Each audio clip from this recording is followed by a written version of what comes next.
Bienvenidos a esta mesa redonda, a esta charla sobre el tratamiento del dolor que organiza la Facultad de Ciencias de la Actividad Física y el Deporte y Fisioterapia de la Universidad Europea. Vamos a charlar sobre este asunto con 4 grandes especialistas a los que ya pasamos a presentar. Está con nosotros María Isabel Martín Fontalles. Hola, Maribel, buenos días. Hola.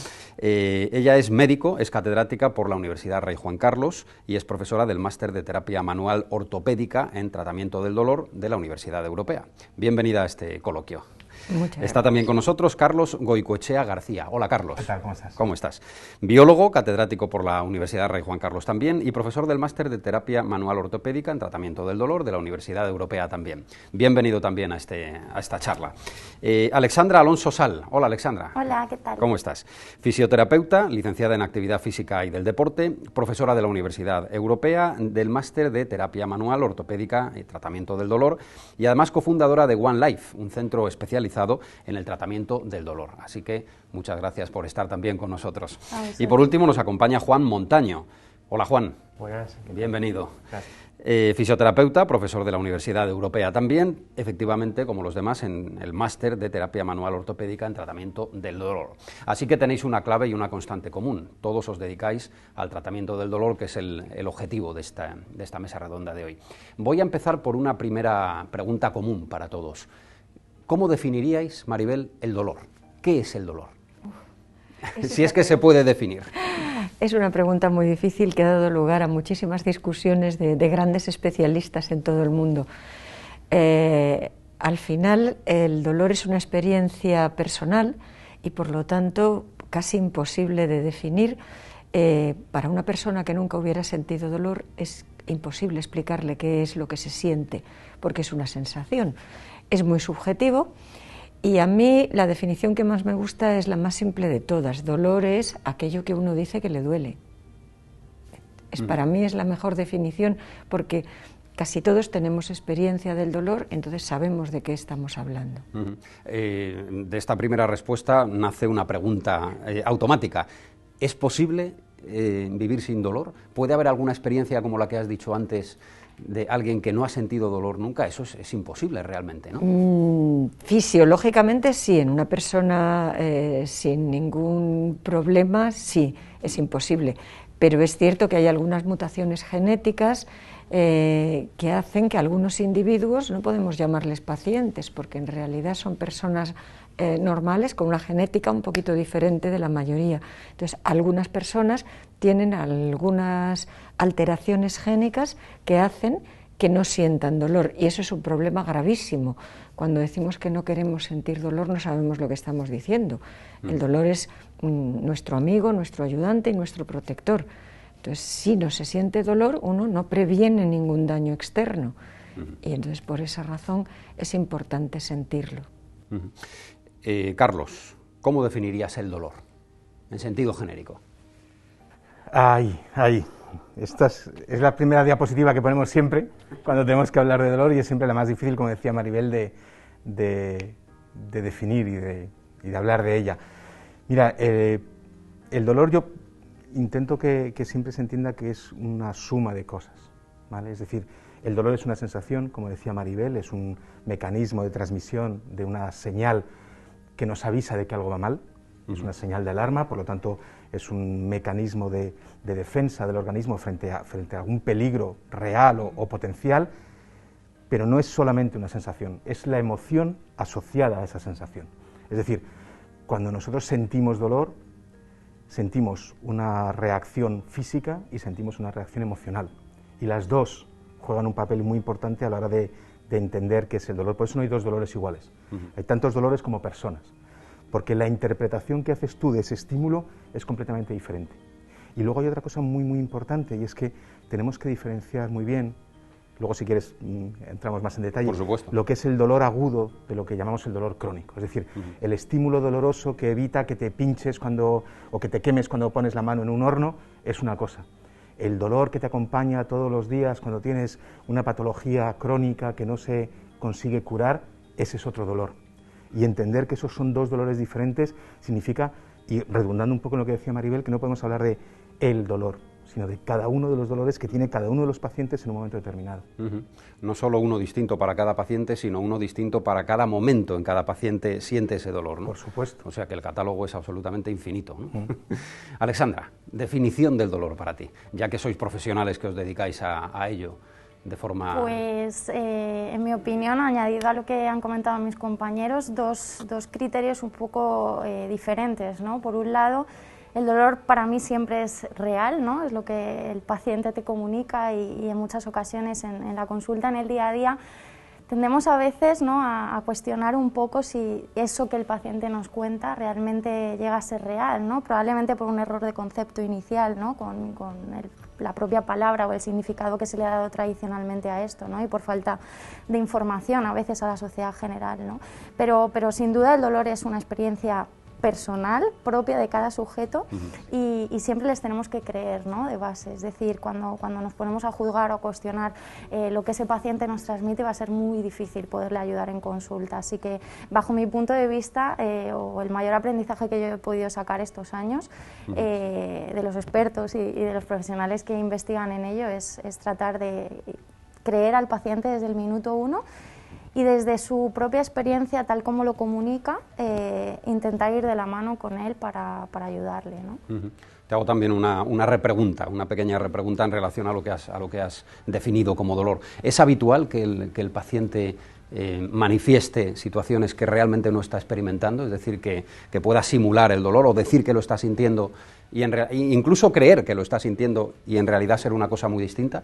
Sí, yo ahí te diría dos cosas, ¿no? Una es precisamente en relación con lo que decía Carlos, entre el dolor agudo y el crónico. En mi experiencia sí que el paciente con dolor agudo, su principal prioridad en la consulta, en el motivo de consulta, sí es restablecer la normalidad en referencia al dolor. Pero cuando se presenta un paciente con un proceso de larga evolución, clínicamente a veces les preocupa muchísimo más que el dolor, la rigidez, la falta de energía, la falta de calidad en el sueño, el deterioro cognitivo que sufren, es decir, otros síntomas que se correlacionan con ese dolor crónico y que a veces limitan muchísimo más el día a día, ¿no?, del sujeto. Y también a veces el paciente relaciona muy directamente que su dolor proviene de un daño, ¿no?, en el tejido, y este es el principal error en el concepto social que hay con el término, yo creo, ¿no? Entonces, cuando tenemos que enfrentarnos a resolver esa pregunta o esa mala creencia que tiene el sujeto de, oye, puedes tener dolor sin que haya afectación en una estructura física, visible, palpable, aquí ya pues el sujeto empieza a entender ciertas cosas que le van a ayudar incluso en la analgesia. O sea, que hay que ir educando también al paciente, ¿no? Exacto. Muy bien. Juan, ¿cómo definirías el dolor en sentido amplio? Bueno, por añadir algo diferente a todo lo que ya se ha hablado, yo me identifico mucho con la definición que bien comentaba Maribel de que el dolor al final es todo lo que dice la persona que siente dolor.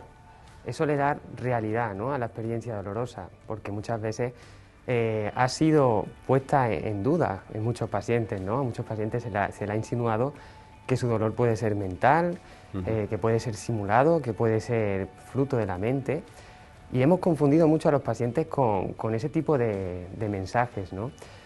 Como bien ha dicho Sandra, hoy día sabemos que el dolor no es solo un problema físico, sino que depende de muchas más variables, depende de variables emocionales, depende de variables cognitivas, de variables sociales, de variables educativas, de qué hemos experimentado nosotros en relación al dolor, cómo hemos aprendido que el dolor funciona en nuestro organismo. Y muchas veces tenemos un concepto totalmente equivocado. Como decía Maribel, el dolor es nuestro amigo, está ahí para protegernos frente a posibles amenazas internas o externas. Si yo sufro un proceso a nivel intestinal, por ejemplo una gastritis, y no soy consciente de que tengo un problema gracias a ese dolor, no voy a acudir a un profesional para que me dé la medicación necesaria para curar ese dolor, ¿no? Entonces es importante sentir esta sensación. Las personas que no la pueden sentir están totalmente desprotegidas frente a estas posibles agresiones, y educar al paciente en ese sentido va a ser muy importante, ¿no? Hay que hacer ver al paciente que, a pesar de que pueda haber un daño en el tejido, es posible llegar a una situación en la cual el dolor esté bastante controlado y la calidad de vida esté muy, muy positiva, ¿no? Y eso es lo que nosotros buscamos también en terapia. Precisamente te dedicas a la educación en dolor. Es una intervención muy desconocida todavía por muchas personas. ¿Podrías definirnos cómo se puede educar a alguien para que sufra dolor o para que mitigue las consecuencias que le provoca el dolor? ¿Eso es educable, por utilizar una palabra, digamos, entendible? Sí. La educación en dolor, lo primero que hay que entender es que es tratamiento. Tenemos un concepto a veces equivocado también sobre qué es la educación, ¿no? Creemos que pueda llegar a ser pues una charla con el paciente o contarle cosas interesantes que al paciente posiblemente le puedan gustar, ¿no? o le interese saber. Eso tiene mucho de psicología también, ¿no? Exacto, tiene influencia psicológica. Pero realmente es una intervención terapéutica, como puede ser el ejercicio, como puede ser la medicación, como puede ser cualquier otra intervención. Como tal, consiste en abordar los conceptos erróneos que el paciente tiene sobre su dolor. O sea, ¿qué crees que el dolor, qué crees que está provocando tu dolor? ¿Y cómo crees que hay que afrontarlo? Que esa es otra clave, ¿no? Si un paciente conoce mejor la experiencia dolorosa que está sufriendo y qué variables están determinando de forma importante esa experiencia, va a tener posiblemente a posteriori las mejores herramientas para afrontarlo. Y esta es una de las claves, porque dentro del dolor, una persona que sufre dolor adquiere muchas conductas de autogestión, por así decirlo, ¿no? Medicación autogestionada, tomar la decisión, por ejemplo, de abandonar el ejercicio o la actividad física porque tengo el miedo de que ese ejercicio me provoque más dolor. Y, por ejemplo, esa es una de las creencias más radicales que tienen los pacientes y es totalmente equivocada. A día de hoy sabemos, por evidencia científica, que el ejercicio es una de las principales herramientas que tenemos para manejar el dolor. Y más en estos dolores más complejos, ¿no? más inexplicables a priori a nivel médico. Entonces, cuando el paciente adopta conductas que él cree que son positivas para afrontar su dolor y que realmente están produciendo todo lo contrario en su experiencia dolorosa, tenemos que abordar esos conceptos y cambiarlos para mejorar. Bueno, me has ofrecido un hilo del que tirar precisamente con Alessandra, que es licenciada también en actividad física y del deporte, porque sabemos que el ejercicio puede ayudar a mitigar el dolor. ¿Por qué la sociedad sigue siendo tan reacia en sus comportamientos a hábitos saludables como es el ejercicio diario, sabiendo que es una herramienta para hacer frente a algo tan desagradable y que a nadie le gusta como es sufrir dolor, ¿no? Pues en este sentido, en mi opinión, yo creo que hay tres motivos fundamentales, ¿no? El primero es que las consecuencias negativas del sedentarismo no son percibidas por el sujeto de forma inmediata. Es decir, no te matas o te mueres mañana de forma fulminante por no moverte hoy, ¿no? Entonces, realmente yo creo que nos cuesta abrir un poco la mente cuando el ser humano no siente, ¿no?, las consecuencias radicalmente en el momento que se da el estímulo, ¿no? Pero sí sabemos que para nuestra fisiología, para nuestra genética, la inactividad física, solamente con un día de inactividad, ya hay un golpe importante, una agresión importante a todas estas células, hormonas, etcétera, que manejan nuestros sistemas, ¿no? Y yo creo que por ahí tenemos que generar el cambio, ¿no?, en el paciente. Si fuésemos capaces de transmitirles el impacto real que tiene esto de forma inmediata, probablemente pues, esa relevancia al final generaría una prioridad, ¿no?, para el paciente. Cuando lo nota ya es tarde. En la mayoría de los casos, ¿no? O sea, una osteoporosis no la notas de hoy para mañana, ¿no? Y así mil otras patologías, ¿no?, que existen. El segundo motivo está muy relacionado con este, ¿no?, y es hacer ejercicio hoy no nos paga la hipoteca, no nos ayuda a cuidar a nuestros hijos, no nos permite solucionar los problemas laborales, es decir, no nos resuelve los problemas que tenemos hoy. Entonces esto hace que deleguemos, que busquemos excusas, ¿no?, porque no es lo más importante, ¿no?, para nosotros, digamos, de forma directa, ¿no? Y yo creo que el tercer motivo, y muy importante, es que de alguna manera el marketing del sedentarismo nos ha ganado la batalla, ¿no? Es decir, yo creo que la comunicación que se ha hecho o la vinculación que se ha hecho para el sujeto con el ejercicio ha sido, desde mi punto de vista, desafortunada o se ha desvirtuado mucho, ¿no? Yo todavía sigo escuchando a papás, ¿no?, que le dicen al niño, si no apruebas, no vas a ir a baloncesto, por ejemplo, ¿no? O, por ejemplo, las sesiones de educación física en el colegio, en el instituto, cada vez tienden a ir a menos, ¿no? Entonces, estamos dejando que el ejercicio sea una opción, ¿no?, en vez de ser una obligación pero en positivo, ¿no? Vemos imágenes de gente en el gimnasio sudando, con mala cara, sufriendo, ¿no? Entonces, si empezamos a hacer de esto algo lúdico, yo creo que comunicarlo de esa manera cambiaría muchas cosas, ¿no? Cuando vas a alguna jornada que prepara algún colegio, por ejemplo, de papás y niños, ¿no? De familia, y se hacen esas gincanas, ¿no? Con huevos, jugar al pañuelo, cosas, juegos tradicionales que hemos hecho todos, incluso con tecnología hoy en día. Yo no sé si se lo pasa mejor el niño o realmente el papá, ¿no? Entonces yo creo que esa sería la vía para abordar esto. Has introducido un término que quisiera, si alguien tiene alguna opinión sobre el mismo, conocerla: el marketing del sedentarismo y su relación con el desarrollo de dolores en el futuro, ¿no? ¿Hay algo que os sugiera alguno de los otros intervinientes o no?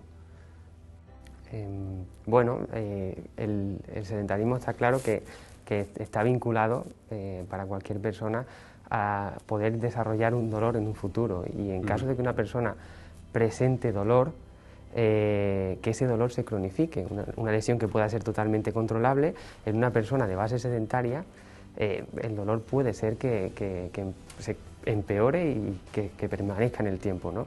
Y que esa experiencia dolorosa pueda ser más intensa. Entonces, es que tenemos una herramienta ahí fundamental para abordar el dolor que si no la tenemos en cuenta, nos estamos quedando incompletos. Por eso, ¿no?, la importancia de educar sobre todo esto, Eso, ¿no? es que la educación es la clave, es la base, ¿no? Según mi perspectiva, por supuesto. Carlos, antes has hecho una mención a la diferencia entre tipos de dolor: el dolor puntual del momento, el dolor agudo que se siente por un factor muy determinado, con el dolor crónico. ¿Cómo podrías diferenciarlo con palabras? Todos, cuando lo sentimos, es evidente que lo notamos. Lo entendemos. Pero ¿qué definición tiene eso? Mira, la definición más correcta, digamos, o más científica, es que se considera dolor crónico aquel dolor que se prolonga más allá de 3 meses. Es decir, si una situación de dolor no se resuelve antes de 3 meses, entendemos o asumimos que entonces estamos hablando de otro tipo de dolor, que es un dolor crónico. La diferencia es muy importante, porque todos creemos que entendemos lo que es el dolor, porque todos alguna vez hemos sufrido dolor.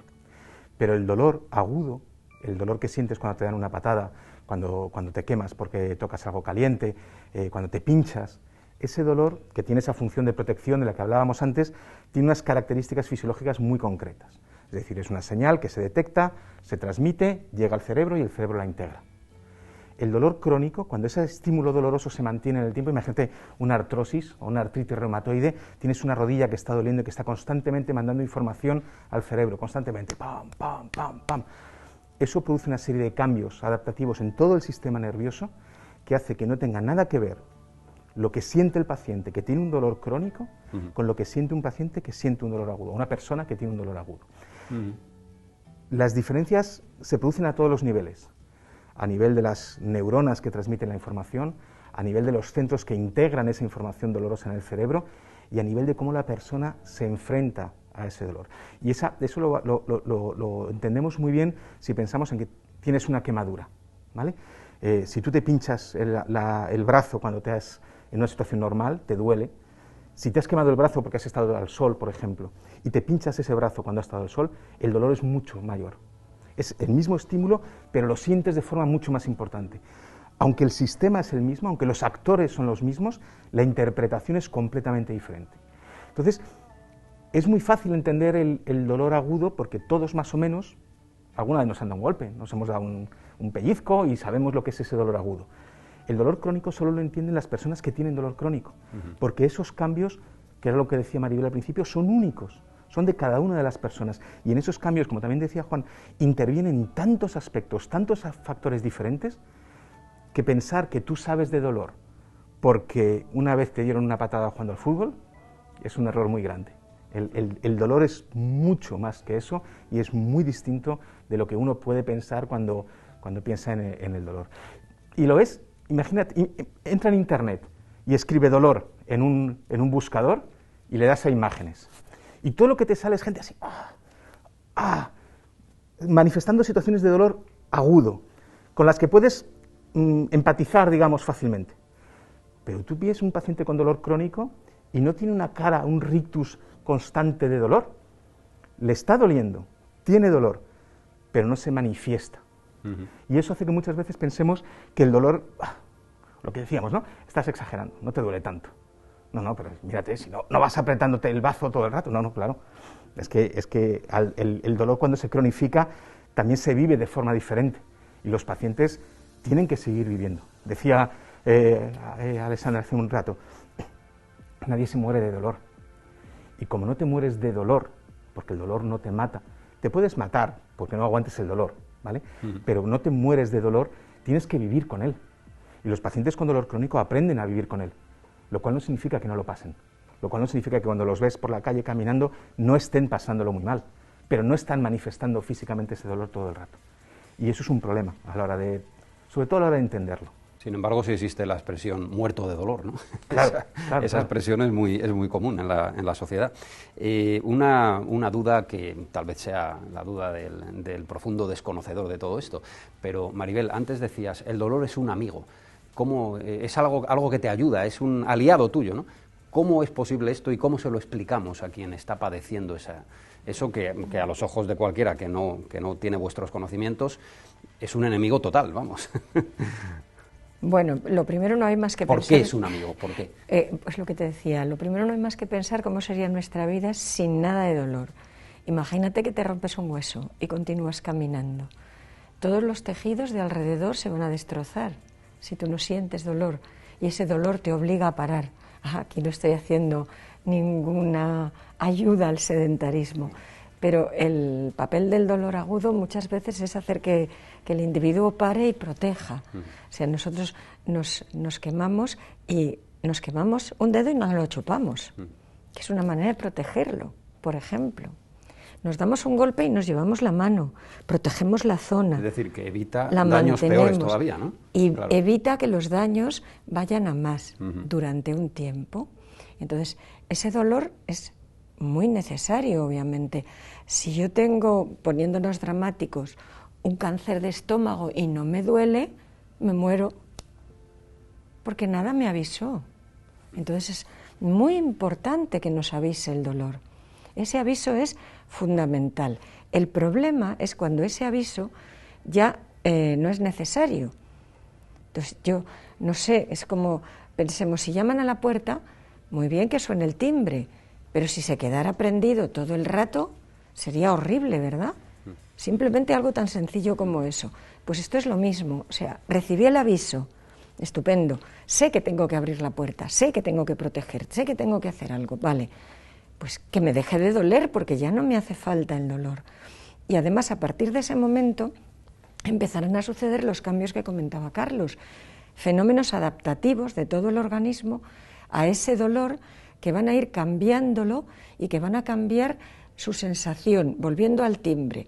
Si el timbre suena, a ti no te molesta, simplemente lo sabes. Si el timbre sigue, te enfadas, te irritas, vas de mal humor a abrir la puerta, pues eso mismo nos pasa si el dolor continúa, que no solamente nos duele, sino que nos molesta, nos enfada, nos preocupa, porque si yo me rompo un brazo, hombre, me duele muchísimo, pero no me siento preocupado y no me deprimo. Pero si me duele el estómago mucho tiempo, a lo mejor sí me deprimo. Entonces es esas calidades que acompañan al dolor lo que va cambiando.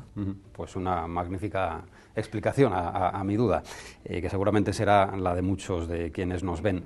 La forma de mitigar el dolor, voy también contigo en esta pregunta, Maribel.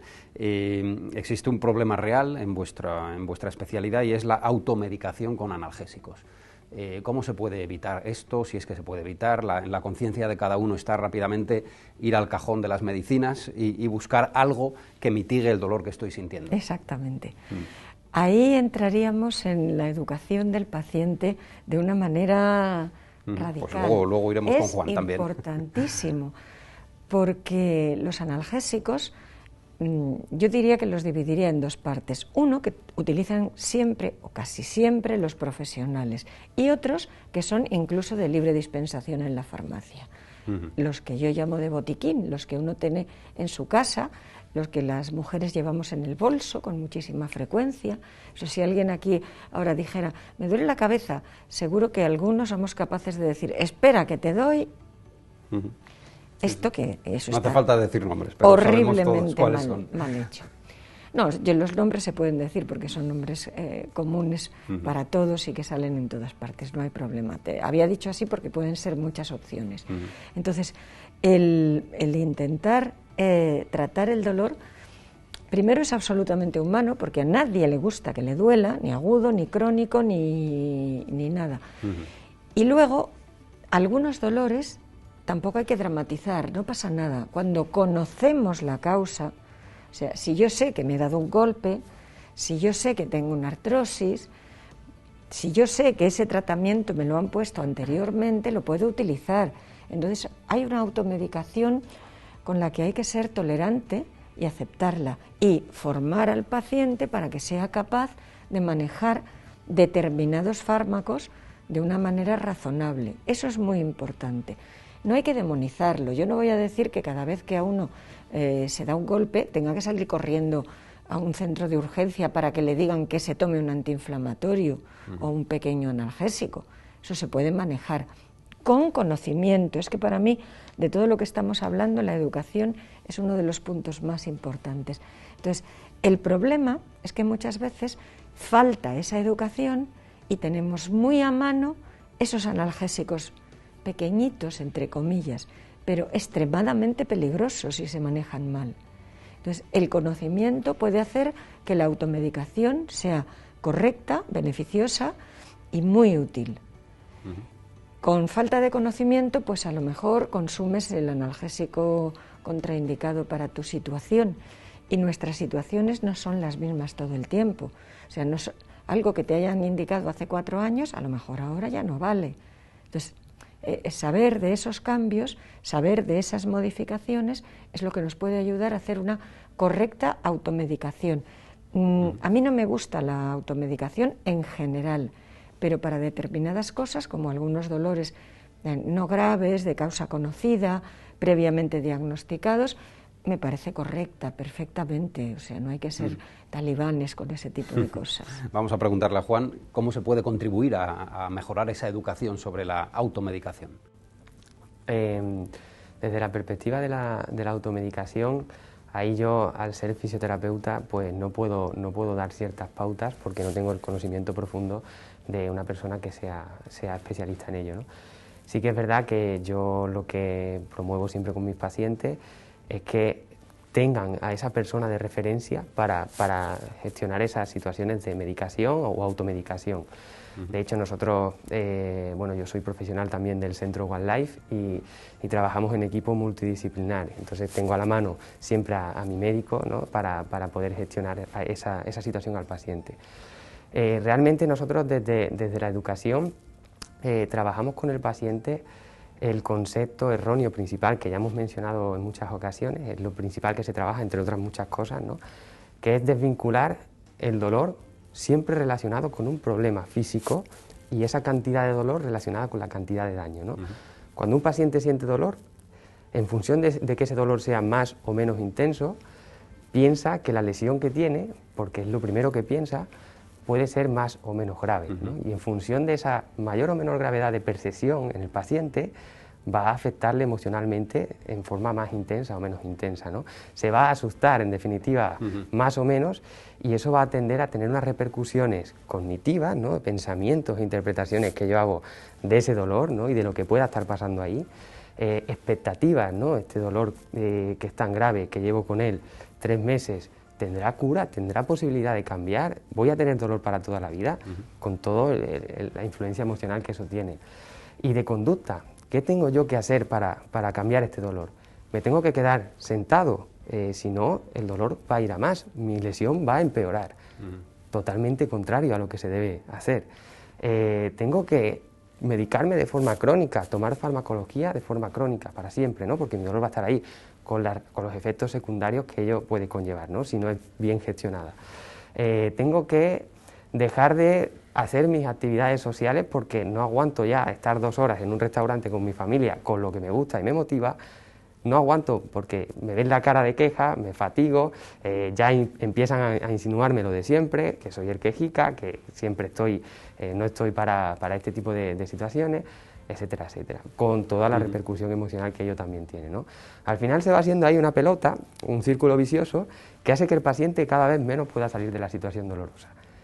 Y ese concepto inicial del que hablábamos, dolor igual a daño físico, desde el punto de vista de la ciencia y de la experiencia clínica, está totalmente ya desvinculado, demostrado que no hay relación directa entre un problema físico y la cantidad de daño y la cantidad de dolor, perdón, que podemos llegar a sentir. De hecho, hay estudios suficientes que nos han hecho ver, que muchas personas con dolor no tienen un daño que justifique ese dolor, y muchas veces después de la curación de una lesión la persona sigue con dolor por esa influencia del sistema nervioso que hablaba Carlos para que el dolor permanezca, ¿no? Hay sistemas nerviosos que se quedan sensibilizados, y a pesar de que el dolor de que el daño, ya haya desaparecido, el dolor muchas veces continúa. Y en muchas ocasiones también se ha visto en pruebas científicas, muchas personas que no tienen dolor, cuando empezamos a hacer pruebas de imagen, resonancias magnéticas, ecografías, radiografías, empezamos a ver que hay un montón de alteraciones físicas, tipo degeneración, tipo artrosis, tipo hernias discales, incluso cambios degenerativos articulares, no asociados a dolor. O sea, cualquiera de nosotros aquí, de los que estamos en esta sala, si puede ser que si nos hicieran una prueba de imagen, a pesar de que no tengamos dolor, tengamos cambios ya estructurales, tengamos lesiones en nuestro cuerpo no vinculadas a dolor. Y ahí entra la influencia tan importante en el dolor de la emoción, de la cognición, del aprendizaje, del sistema nervioso y de todo lo que afecta al mismo. Un factor de riesgo que afecta al sistema nervioso y que repercute de manera directa en el dolor, por ejemplo, es el estrés. Vamos a manejar el estrés con el paciente. El tratamiento psicológico en un paciente con dolor crónico es fundamental. La alimentación. Vamos a promover que el paciente cambie sus hábitos nutricionales para que el dolor pueda verse modificado. La fisioterapia, el ejercicio, una serie de cosas que pueden ayudar a un paciente y que él a priori puede identificar que no son necesarias para mejorar su dolor. No, yo tengo esta lesión, vengo aquí a que me la quites, y si me tienen que intervenir quirúrgicamente, que me intervengan. Y muchas personas, después de una intervención quirúrgica, siguen sufriendo dolor, a pesar de que la intervención a la cual se hace una prueba de imagen posterior, ¿no?